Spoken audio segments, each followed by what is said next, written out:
నమస్తే రమగారు. నమస్తే జయ. రమగారు, అబద్ధం చెప్పకూడదు, నిజమే మాట్లాడాలి, మనం కూడా అలానే ఉండాలని మనం అనుకుంటూ ఉంటాం, స్టోరీలో చెప్పుకుంటున్నాం, బట్ ఫాలో అవుతూ ఉంటాం కూడా. ఎవరైనా అబద్ధం చెప్తే తెగ ఫీల్ అయిపోతాం. కానీ చిన్న చితగా సందర్భాల్లో ఎక్కడో చోట ఎవరో ఒకరు ప్రతిరోజు కూడా ఏదో ఒక మాట అనకపోతే రోజు గడవని సందర్భం. అబద్ధం చెప్పకుండా ఒక్క రోజు కూడా గడవదు. ఏంటి రమ్మగారు, అసలు క్లారిటీ ఇవ్వండి. చెప్పకూడదు, అబద్ధం చెప్పచ్చు, అబద్ధం చెప్పకూడదు, రెండు మనమే చెప్తున్నాం. మనం ఇంకా వేరే దారి లేనప్పుడు ఏం చేస్తాం జయ? ఇదివరకట్లాగా ఎవరి పనులు వాళ్ళు చేసుకునే రోజులు కావు. అవును, ఎవరి ఇళ్లలో వాళ్ళు ఉండే రోజులు కూడా కావు. మనం పోయి రోడ్డు మీదే ఉంటున్నాం. బాగా చెప్పారు. మొత్తం ఇళ్లలో ఉన్న గుంపంతా పిల్లలు స్కూళ్ళల్లో ఉంటారు, పెద్దల ఆఫీసుల్లో ఉంటారు. ఇప్పుడు నలుగురితో కలిసి పోయేటప్పుడు 1,00,000 మాటలు వస్తాయి. అబద్ధాలు చెప్పాల్సే వస్తుంది. ఎంతో కొంత అబద్ధం చెప్పకుండా మన రోజు గడవదు. ప్రతిసారి కామ్గా ఉండి తలకాయ ఊపి గోడ మీద పిల్లివాటంగా చేయలేకపోతాం. ఎంతో కొంత అబద్ధాలు ఆడాల్సే వస్తుంది. జనరల్గా అబద్ధం ఆడకూడదు. మనం పిల్లలకి చెప్తాం అబద్ధం ఆడకూడదు, అబద్ధం ఆడకూడదు, సత్యమునే పలకవలను, అదొక రెగ్యులర్ డైలాగ్ ఉంటుంది. నిజమే, నిజాలు చెప్పాలి, నిజమే చెప్తూ ఉండాలి. అబద్ధం చెప్తే ఒక్కొక్కసారి చాలా పెద్ద పెద్ద సమస్యలు వచ్చేస్తాయి. అబద్ధాలు చెప్పకూడదు, అబద్ధం చెప్పకూడదు, నిజం చెప్పాలి అని కథలు కుప్పలు తెప్పలుగా మన దగ్గర ఎన్నున్నాయో. సత్యమేవ జయితే అంటాం. ప్రతిసారి సత్యం జయించట్లేదు అనే విషయం మనం ప్రాక్టికల్గా తెలుసుకుంటూనే ఉంటాం. సత్యం జయించట్లేదు, సత్యం జయించడం చాలా కష్టం, ఎక్కువ టైం తీసుకుంటుంది. అలాపరికి జనానికి ఓపిక ఉండదు, మనం ఆగలేకపోతాం. అది జయించేదాకా మనం వెయిట్ చేస్తూ కూర్చోవాల్సి వస్తుంది. ఈ గోల ఎందుకు? కాలం పరిగెడుతుంది కదా, మనం పరిగెత్తాల్సి వస్తుంది. మనం పరిగెత్తాలి కాబట్టి ఈ వెయిటింగ్ గోల ఎందుకని అబద్ధం చెప్తే సరిపోతుంది కదా, సింపుల్గా పోతుంది. ఒక నిజం 100 అబద్ధాలు, ఈక్వేషన్ అలా ఉందన్నమాట. ఈ ఒక్క నిజం చెప్పబద్దు 100 అబద్ధాలు చెప్పి ఇక్కడి నుంచి తప్పించుకోవాలి అంతే. నిజం చెప్తే తప్పించుకునే రోజు కానీ కాదు ఇది. నిజాయితీకి విలువలు లేవు, దానికి ఒక మర్యాద లేదు. పిచ్చి వేదాల్లా కనపడతారు. నిజం చెప్పే వాళ్ళని పిచ్చివాళ్ళు అనుకుంటారు. ప్రపంచం అట్లా తయారైంది. ఇప్పుడు సమాజం అంటే నువ్వు నేనే కాదు, మనలాంటి ఎన్నో వేల కుటుంబాలు, వేల వ్యక్తులు కలిసే సమాజం. ఇప్పుడు సత్యమేవ జయతే అనేది సమాజం మొత్తానికి ఒక నీతి వాక్యం. అందులో ఆ మొన్న గుంపులో ఈచ్ అండ్ ఎవ్రీ పర్సన్కి అది అప్లై అవుతుంది. అంతే కదా. ఇప్పుడు ఈచ్ అండ్ ఎవ్రీ పర్సన్, ప్రతివాడు తన జీవితాల్లో అది జయించట్లేదు అని తెలుసుకుంటూనే ఉంటాడు. సమయానికి ఈ రోజు గడిచిపోవడానికి, ఇవాళకి ఇబ్బంది లేకుండా ఉండటానికి, ఈ రోజు అన్నం కోసం, ఈ రోజు మన పని అవటం కోసం, ప్రతి కాజెస్ వేరే ఉంటాయి. క్షణం కోసం, ఆ క్షణం కోసమైనా అబద్ధం చెప్పేస్తారు. ఏదైనా లాంగ్ కాజ్, పెద్ద సమస్య వచ్చినప్పుడు అబద్ధం చెప్పాల్సి వస్తే ఏదో ఒక్క మాట పర్వాలేదు, కానీ అన్నిటికీ అబద్ధాలు ఆడేస్తే ప్రతిదానికిను ఇప్పుడు ఎలా అయిందంటే, ఏదో చాలా ప్రాణాల మీదకి వచ్చినప్పుడు పర్వాలేదురా నాయన, బొంకవచ్చు కాని కాక గొంకు లేదని వారిజాక్షులందు వైవాహికములందు బొంకవచ్చు అంటే వారిజాక్షులు. స్త్రీల విషయంలోనూ పెళ్లిటప్పుడు అబద్ధాలు చెప్పచ్చు అని చెప్పారు పెద్దవాళ్ళు. స్త్రీల విషయంలో అబద్ధాలు చెప్పడం ఏంటి? స్త్రీల విషయంలో అంటే అమ్మాయికి అబద్ధం చెప్పచ్చు, ఆవిడికి అబద్ధాలు చెప్పేయచ్చు, గర్ల్ ఫ్రెండ్కి అబద్ధాలు చెప్పచ్చు. దొంగ మొహాలు వాళ్ళంతమంది ఉన్నారు. భారతంలోనే చెప్పారు, ఇది వారిజాక్షులందు వైవాహికాలందు అబద్ధాలు చెప్పచ్చు. స్త్రీలకు అబద్ధం చెప్పేసేయచ్చు. ఆవిడ ఏదో తెమ్మంటుందో, ఇదో పెద్ద అబద్ధం ఏమిటి, ఏదో తెమ్మంటుంది, ఈయన తేలేదు, ఆ కొట్టు మూసేసిందని చెప్పేయచ్చు. ఓహో, అలా నమ్మించవచ్చు. అంతేగాని పెద్ద పెద్ద అబద్ధాలు చెప్పమని కాదు. అదే స్త్రీలకు అబద్ధాలు చెప్పొచ్చాను కానీ మన కెమెరామెన్లు ఉత్సాహంగా ఉన్నారన్నమాట. ఇప్పుడు నా పేరే చెప్తారు, అమ్మ మేడం చెప్పారు అని నా పేరు చెప్పడానికి రెడీ అయిపోతున్నారు. అదే రైట్. సో ఈ అబద్ధాలు చెప్పచ్చు అనేది ఒక పాయింట్ ఉంది. అత్యవసర పరిస్థితుల్లో అబద్ధం ఆడచ్చు. అమావాస్యకి పుణ్యానికి అబద్ధం ఆడచ్చు. అన్నిటికీ అబద్ధాలు ఆడకూడదు. అబద్ధం ఆడడం మీద ఒక కథ చెప్దాం. చెప్పండి, మంచి ఇంట్రెస్టింగ్గా ఉంటుంది. ఒక ఊళ్ళో గోపాలుడు అని ఒక కుర్రాడు ఉన్నాడు. వాడు మంచి పనిమంతుడు, బ్రహ్మాండమైన పని. వాడికి ఏ పనులు పెడితే ఆ పనిలో చేసేస్తాడు వాడు, అన్ని పనులు. దాంతో వాళ్ళ నాన్న ఏం చేశాడంటే వాడిని తీసుకెళ్ళి ఆ ఊరి శెట్టి గారి దగ్గరికి వెళ్ళాడు. మా వాడు బ్రహ్మాండ నాయకుడు అండి, వీడికి రాని పని లేదు, గొడ్డు గోదా వ్యవసాయం పొలం పుట్ర సమస్తమైన పనులు వీడికి చాలా బాగా వచ్చండి. ఎంత బాగా వచ్చో అంటే, వీడు మంచివాడా బుద్ధిమంతుడు అంటే, వీడికి తాగుడు అలవాట్లేదు, పిచ్చి తిరుగులు తిరగడండి, బంగారు కొండ. కాకపోతే వీడు ఏడాదికోసారి అబద్ధం ఆడతాడండి, వీడి దగ్గర అదొక్కటే సమస్య ఉంది. ఆ ఒక్కదాన్ని సైచారా, మీరు భరించారా? ఇక బ్రహ్మాండ నాయకుడే వీడు. బాగుంది కదా. శెట్టి గారు ఏమనుకున్నాడు, వాడిని ఎరా నాయన అంటే అవునండి అన్నాడు. ఏడాదికోసారి వాడికి అబద్ధం ఆడాల్సి వస్తుంది, ఆడతాడు, వాడికి ఇష్టం. సరే ఏడాదికి అబద్ధం కదా, ఏడాదికి ఒక్క అబద్ధం ఆడితే ఏమైపోతుంది, కొంప మునక ఏం పర్వాలా. రోజు అబద్ధాలు ఆడే వాళ్ళని బోడు మందిని చూస్తాం వ్యాపారంలో, ఒక్క అబద్ధం ఆడితే ఏమవుతుంది అని చెప్పి వాడిని పెట్టుకున్నారు. వాడు బ్రహ్మాండంగా పంట పండించేశాడు, బ్రహ్మాండంగా గొడ్డు గోదా. వాడు వచ్చేసరికల్లా ఆవులు దూడలు మంచి మంచి కోడి దూడల్ని పెట్టేసినాయి, గేదెలు పేయి దూడల్ని పెట్టేసినాయి. గేదెలకేమో ఆడవు పుట్టాలి, ఆవులకేమో మగవు పుట్టాలి, అది శాస్త్రం. మగవు పుడితే వ్యవసాయానికి ప్లస్ వస్తాయి, గేదెలకి ఆడవు పుడితే మళ్ళీ పాలిస్తాయి అవి కదా. పాడి పంట వృద్ధి అయిపోతాయి. పాడి పంట వృద్ధి అవ్వడానికి గేదెలు ఆవులు కావాలి, ఆవులు కాదు ఎద్దులు కావాలి, రెండు కుదురుతున్నాయి. వీడు వచ్చిన వేళ విశేషం 6 డజన్ గేదెలు పేదోళ్ళు పుట్టే, 6 డజన్ కోడిదూడలు ఆవులకు పుట్టినాయని సంతోషించారు. ఆ సంవత్సరం పంట కూడా బ్రహ్మాండంగా పండింది. సూపర్ పంట, ఎంత బాగుందో. పంటలు బాగున్నాయి, పాడి బాగుంది, అన్నీ బాగున్నాయి. సరే వెళ్ళామనుకున్నారు. ఈ ఏడాది వీడు వచ్చి 6-8 నెలలు అయింది. పిల్లాడు శుభ్రంగా పెరిగాడు, బాగున్నాడు, చేయెత్తున. వీడికి ఒక మంచి పిల్లని చూసి పెళ్లి చేసి వీడిని మన ఇంట్లోనే ఉంచుకోవాలి. పెళ్ళాన్ని కూడా ఇక్కడ ఏదైనా పెట్టుకుంటే ఇంట్లో పని చేసి పెడుతుంది చక్కగా.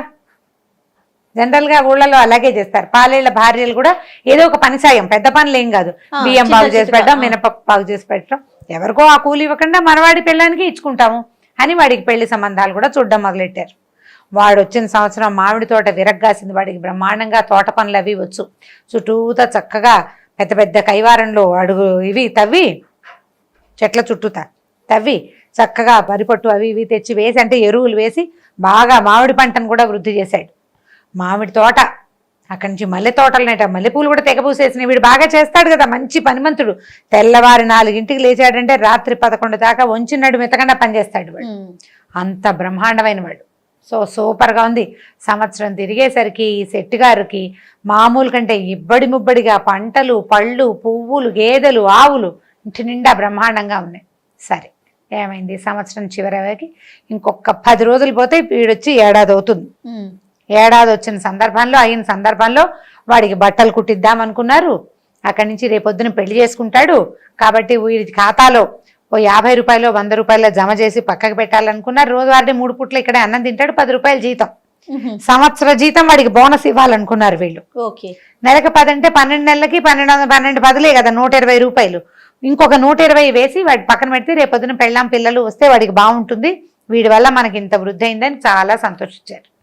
సరే ఏమైంది, వీడు ఒకరోజు రాత్రి సాయంకాలం చీకటి పడే వేళకి పరిగెత్తుకుంటూ ఇంటికి వచ్చాడు. అయ్యగారు మన చేలోనండి పూరంటుకుంది, చేనంతా తగలబడిపోతుందండి అన్నాడు. అయ్యగారు పరిగెత్తాడు. చేలో మొత్తం ధాన్యం అందులోనే ఉంది. చేను అంటుకుంది, కొద్దిగా అంటుకుంది. ఈయన అక్కడికి వెళ్ళాక వాడు ఈయన ఇద్దరు కలిసి వెళ్ళారు. కలిసి వెళ్ళి సరే ఆ కాస్త ఆరిపారు. అడిచి పరిగెత్తి అలసిపోయానురా, చిన్నగా పూరంటుకుంది అంతే కదా, సరేలే మొత్తానికి దూరం నుంచి చూస్తే నాకు కనపడలేదు రోయ్, చిన్న మంటే ఉంది, నువ్వు చెప్పిన దాని ప్రకారం అంతా అంటుకుపోయింది అనుకున్నాను. నువ్వు అబద్ధం చెప్పావనుకున్నాను రా, నిజమే చెప్పావు, కొద్దిగానే అంటుకుంది, కాస్త గట్టిగా గాలి వేస్తే ఆ పరశురామ ప్రీతి అయిపోయేది. సరే నేను ఇక్కడ కూర్చుంటాను, నువ్వు ఇంటికి వెళ్ళి అమ్మగారిని అడిగి ఏదైనా తాగడానికి జావో ఏదో పట్టుకురారా, రాత్రి కాపలా ఉండి రేపొద్దున దింపేసుకుందాం, నిప్పు అంటుకునేసరికి భయంగా ఉందిరా అన్నాడు. అయ్యగారు ఇక్కడ కూర్చోండి అని కూర్చోబెట్టాడు. అయ్యగారు కూర్చున్నారు. వీడి ఇంటికి వెళ్ళాడు. ఇంటికి వెళ్ళి పరిగెత్తుకుంటూ వచ్చాడు. వచ్చి అయ్యగారు ఇంకేముందండి, మన కొంప కొల్లేరైపోయింది, ఇల్లు గోడ పడిపోయి అమ్మగారు పిల్లలు దాని కింద పడిపోయారండి అన్నాడు. అనేసరికల్లా ఈయన ఏం చేశాడంటే అప్పటికి ఈ వరి పనిచేస్తున్నాడు కదా, ఇవన్నీ కళ్ళని చుట్టూతా పేర్చుకున్నాడు అనమాట. దాంట్లోంచి గబగబా దిగి రాలేకపోయాడు. దడొచ్చేసింది. ఒరే నువ్వు పరిగెత్తరా, రాళ్ళు అవి తీగి నేను వెనకాల నడిచొస్తాను. ఆ మాట వినేసరికి ఆ గడ్డి మధ్యలో ఉన్న వాళ్ళు అంటే సులువుగా గబగబా బయటికి రాలేదు. కాళ్ళు తప్పట అడుగులు పడతాయి. కొంచెం పెద్దవాడు ఆయన, 50 ఏళ్ళ వాడు, వీడేమో 20 ఏళ్ళ కుర్రాడు కదా. నువ్వు పరిగెత్తుకుంటూ వెళ్ళరా, ఇంటికెళ్ళి రాళ్ళు అవి తీ, చుట్టుపక్కల నలుగురిని పిలువు అని చెప్పాడు.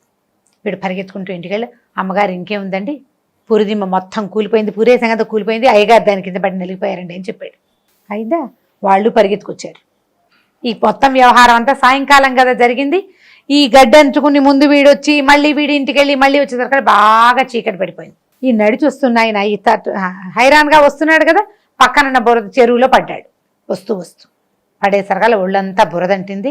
ఆయన మెల్లిగా నడిచొస్తున్నాడు. ఆ బురతో దడొచ్చేస్తోంది, నడవలేకపోతున్నాడు. హైరాణ పెళ్ళాం పిల్లలు ఏమైపోతాను ఏడు చేసుకుంటున్నాడు. ఆ ఇంట్లో వెళ్ళాము పిల్లలు చుట్టుపక్కల వాళ్ళంతా లబోదిబోమని ఏడ్చుకుంటూ వాళ్ళు కూడా వచ్చారు. ఈ కుర్రాడు లేడు. వాళ్ళు ఎదురుపడ్డారు. ఎవరో ఇనువంటే ఏమిటి మీ బొంద నేను సెట్టిని అంటాడు. సెట్ ఇంకెక్కడ సెట్టి గారు చచ్చిపోయాడు, పురిదిమ్మ కూలిపోయిందిట అని వాళ్ళంతా ఏడవటం మొదలుపెట్టారు. నా పెళ్ళాం పిల్లలు చచ్చిపోయి నేను నేడుస్తున్నాయి మీరు ఏడుస్తారేంట్రా, నేను బతికే ఉన్నానరా మీ మొహాలు మండ అంటాడు. చీకటి అమావాస్య నాటి రాత్రి చీకటి పడిపోయింది. వాళ్ళు ఏడుస్తున్నారు, ఈయన ఏడుస్తున్నాడు. ఒక 10 నిమిషాలు చేరి బాగా పరస్పరం ఏడ్చిన తర్వాత వాళ్ళకి అర్థమైంది ఎదురుగుండా ఉన్నవాడు సెట్టి గారే, ఆయన ఏమి చచ్చిగిచ్చి పోలేదు, వీళ్ళకేదో అయిందని ఏడుస్తున్నాడని ఆయన కూర్చోబెట్టి బాబు హైరాన్ పడకండి ఏం జరిగిందంటే మా ఆవిడ పిల్లలు చచ్చిపోయి ఏం చచ్చిపోయారండి మీ లోపల ఎవడో ఒక బీడీ వెలిగించడానికి అగ్గిపుల్ల వెలిగించాడు, చచ్చిపోలేదండి ఇదిగోండి మీ ఆవిడ ఇదిగోండి మీ పిల్లలు అన్నాడు.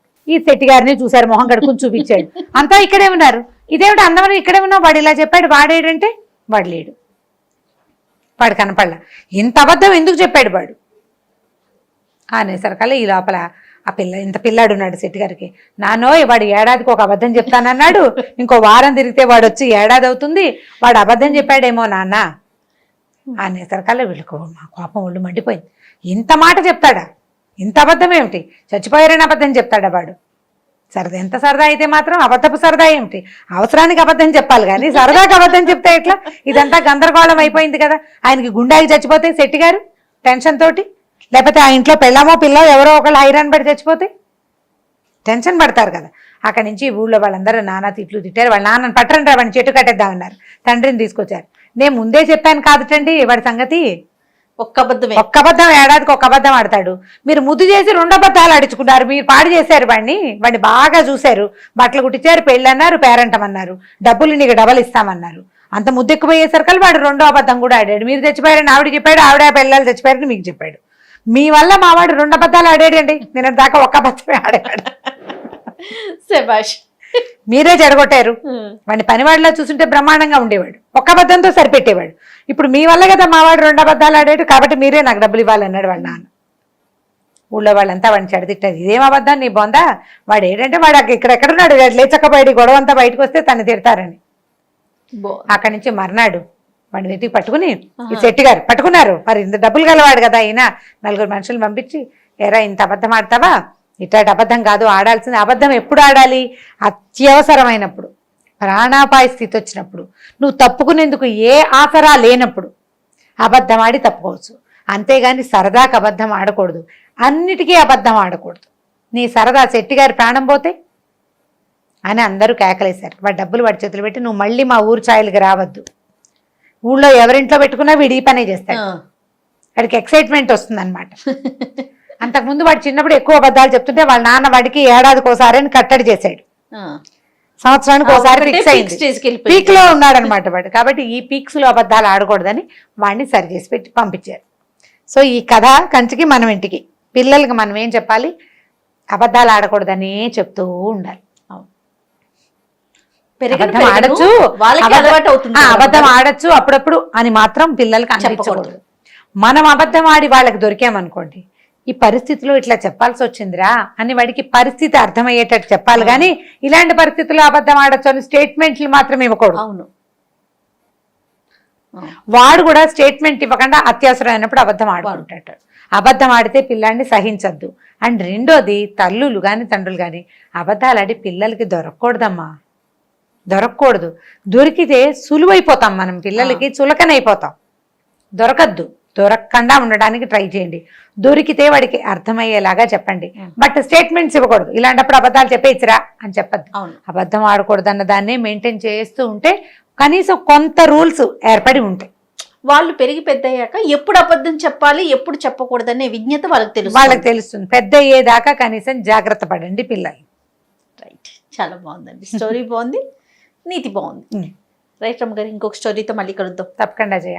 ఇక ఈ వీడియో కనుక మీకు నచ్చినట్లయితే లైక్ చేయండి, షేర్ చేయండి. మరిన్ని వీడియోస్ కోసం మా ఛానల్ని సబ్స్క్రైబ్ చేసుకోండి. రోజుకి 1 కోటి మందికి పైగా వ్యూవర్షిప్ని సంపాదించుకున్న సుమన్ టీవీ నెట్వర్క్ ఇప్పుడు సరికొత్త పంతాలో అడుగు వేయబోతోంది. సుమన్ టీవీ నెట్వర్క్ని జిల్లాల వారీగా ప్రారంభించబోతోంది. ఫ్రాంచైజీస్ కోసం ఆసక్తి కలిగిన వారు క్రింది నెంబర్ని సంప్రదించగలరు.